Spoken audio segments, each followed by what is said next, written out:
Everyone, once again, welcome back to our YouTube channel. Today, I am going to discuss how to find electric potential at a general point due to electric dipole. वैद्युत द्विध्रुव के किसी भी बिंदु पर हमें वैद्युत विभव कैसे ज्ञात करना है, ये आपको सिखाने चल रहा है इस वीडियो में। ये मेरा वैद्युत द्विध्रुव है। क्या है? वैद्युत द्विध्रुव जो है ए और बी है। वैद्युत द्विध्रुव की डेफिनेशन यहाँ हमने लिख दी है। Finding potential from the negative to positive charge. Find the electric potential V at point P due to the dipole. We can use the principle of superposition. This means we calculate the potential due to each charge individual and then up. The potential due to point charge Q at distance R is given by this formula. ठीक है, आप इसको अच्छे से read कीजिएगा। हम आपको concept से चल रहे बताने। तो इधर आइए, देखिए ये हमारा क्या हो गया। ये हमारा ए और बी जो है इलेक्ट्रिक डायपोल है।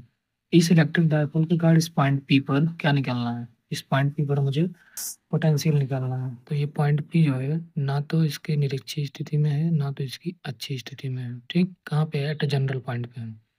तो हम जानते हैं कि जो हमारा पोटेंशियल होता है वो एक स्केलर क्वांटिटी होती है, अदिश राशि होती है, जो कि जोड़ के घटाव के नियम का पालन करती है। दैट मीन्स इस चार्ज के कारण इस पर जो पोटेंशियल होगा और इस प्लस चार्ज के कारण इस पर जो पोटेंशियल होगा, उन दोनों को अगर हम सुपरपोजिशन थ्योरम के अनुसार जोड़ देंगे।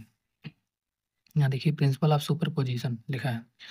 प्रिंसिपल ऑफ सुपरपोजिशन के अकॉर्डिंग माइनस चार्ज की कार्ड इस पे पोटेंशियल, प्लस चार्ज की कार्ड पोटेंशियल निकाल के ऐड कर देंगे तो हमको क्या मिल जाएगा? इस जनरल पॉइंट पी पर नेट पोटेंशियल मिल जाएगा। तो इस R1 की डिस्टेंस को हम कैसे निकालें हैं? देखो, इसके लिए हमने थोड़ा सा ज्योमेट्री का यूज किया है। कैसे? यहाँ से परपेंडिकुलर लाइन ड्रॉ कर दी है और ये डिस्टेंस हल्का सा इसे बढ़ा दी है, तो ये थीटा हो गया। परपेंडिकुलर लाइन ड्रॉ कर दी हमने और ये जो ये वाला डिस्टेंस है, ये यहाँ से लेकर इसके इस इलेक्ट्रिक डायपोल के सेंटर पॉइंट से इस पॉइंट पी के बीच का डिस्टेंस कितना दिया हुआ है? आर दिया हुआ है। कितना दिया हुआ है? आर। इस पॉइंट इस ओ से इस पी पॉइंट के बीच का डिस्टेंस, इस ओ से इस सेंटर से इस पी के बीच का डिस्टेंस कितना है? आर है ना बेटा, आर है। और ये जो है इलेक्ट्रिक डायपोल के डायरेक्शन से कितना एंगल बनाया हुआ है? थीटा एंगल बनाया हुआ है। तो अगर हम थोड़ा सा इसी लाइन को ऐसे ड्रॉ कर दें, इस लाइन को, इस ओपी लाइन को हमने थोड़ा सा बैक साइड में ड्रॉ कर दिया तो ओसी हो गया ये। ठीक, ये भी कितना एंगल बनाएगा? थीटा बनाएगा। अब हमने इस पे परपेंडिकुलर डाल दिया ये। ठीक, तो ओसी का डिस्टेंस हमने निकाल लिया ट्रायंगल के नियम से, बेस परपेंडिकुलर थ्योरम से। तो यहाँ से आ गया मेरा ओ सी इक्वल टू ओ सी यानी सी ओ जिसको बोलते हैं ए कॉस थीटा आ गया। ठीक, ए कॉस थीटा आ गया। अब ये कॉस थीटा में अगर हम ये वाला डिस्टेंस आर ऐड कर देंगे तो ये जो है डिस्टेंस, ये ओ सी पी जो है, सी पी डिस्टेंस जो है, जो कि किसके इक्वल है? ए पी के। देखिए यहाँ लिखे अप्रोक्सीमेशन लगाया हुआ है, A P equal to C P. A P equal to C P, यहाँ से ए पी इक्वल टू इस आर वन डिस्टेंस, जो ये आर वन है, आर वन किसके इक्वल है? ए पी के। और ए पी अप्रोक्सीमेटली किसके इक्वल है? सी पी के। सी पी को हम क्या लिख सकते हैं? सी ओ प्लस ओ पी है। सी पी को देखो, ये सी है और ये पी है, तो सी पी को लिख सकते हैं सी ओ प्लस ओ पी। ठीक, तो उसी से हमने निकाल लिया R one. Same as to हमने इसे आर टू फाइंड आउट किया है अप्रोक्सीमेशन लगा के यहाँ से, ये वाला से। ठीक, थोड़ा बैक करते हैं।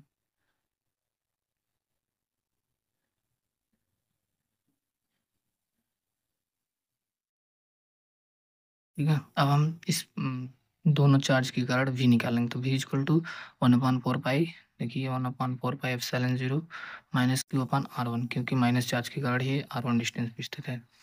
तो और इसी प्रकार से प्लस चार्ज के कारण आर टू डिस्टेंस पे है पॉइंट पी, तो आर टू लिख दिया। आर वन आर टू की वैल्यू हमने इसमें पुट कर दी। ठीक, ये कॉमन क्या है? 1/4 पाई एप्सिलॉन 0 क्यू कॉमन, तो इसलिए कॉमन ले लिया। माइनस 1/r, क्योंकि माइनस क्यों आया? क्योंकि माइनस चार्ज है। प्लस क्यों आया? क्योंकि प्लस चार्ज है। तो ठीक, इसके बाद हमने इस आर टू को इधर कर लिया, क्योंकि 1/r2 पॉजिटिव है, 1/-r1 इज नेगेटिव, इसको इधर कर लिया। अब इसको 1/4 पाई एप्सिलॉन 0, यहाँ देखो क्यू नहीं रखा हमने, क्यू पहले इसको बनाते हैं। 1/4, ये थोड़ा सा पहले मार्कर सेलेक्ट करते हैं हम। ये आ गया आपका, ये क्यू हो गया 1/4 पाई एप्सिलॉन 0 के क्यू कॉमन लिया था। ये जो है हमारा सॉल्व जो करेंगे तो ये देखिए आर वन कहाँ जाएगा? इस साइड जाएगा। आर टू कहाँ जाएगा? इस साइड जाएगा। फिर ये R one into R two कर लिया। फिर सॉल्व किया, आर वन की वैल्यू कितनी? A cos theta plus R one, minus minus किया तो ये जो ऑलरेडी इसमें एक माइनस है, ये देखिए माइनस माइनस क्या हो गया, प्लस हो गया। ये R1 और ये R1 कैंसिल हो गया, बचा कितना, a cos theta into A cos theta, ठीक, जो कि कितना हो जाएगा 2a cos थीटा। अब अच्छा बताओ 2a कितना होता है, यहाँ से इस डायग्राम से आ जाओ। 2a, ये a है और ये a है, कितना हो जाएगा 2a बराबर जो कि दोनों के बीच का डिस्टेंस है, ठीक। तो यहाँ से अगर हम इसको आगे फर्दर सॉल्व करें, देखिए यहाँ पर हमने क्यू नहीं रखा, तो ये क्यू अंदर से कितना आएगा 2a आएगा, कितना आएगा बेटा 2a आएगा। तो 2a क्यू मिलकर क्या बन जाएगा, p बन जाएगा। तो यहाँ मैं लिख सकता हूँ p/4 पाई एप्सिलॉन 0, ब्रैकेट लगाएंगे, यहाँ cos थीटा रहेगा ही, ठीक है, cos थीटा हो जाएगा। और यहाँ पे जब हम इसको सॉल्व करेंगे तो ये r मिल कितना हो जाएगा, r² हो जाएगा, और ये a कितना हो जाएगा, a² हो जाएगा, जो कि निगलेक्ट हो जाएगा क्योंकि हम पीछे बता चुके हैं।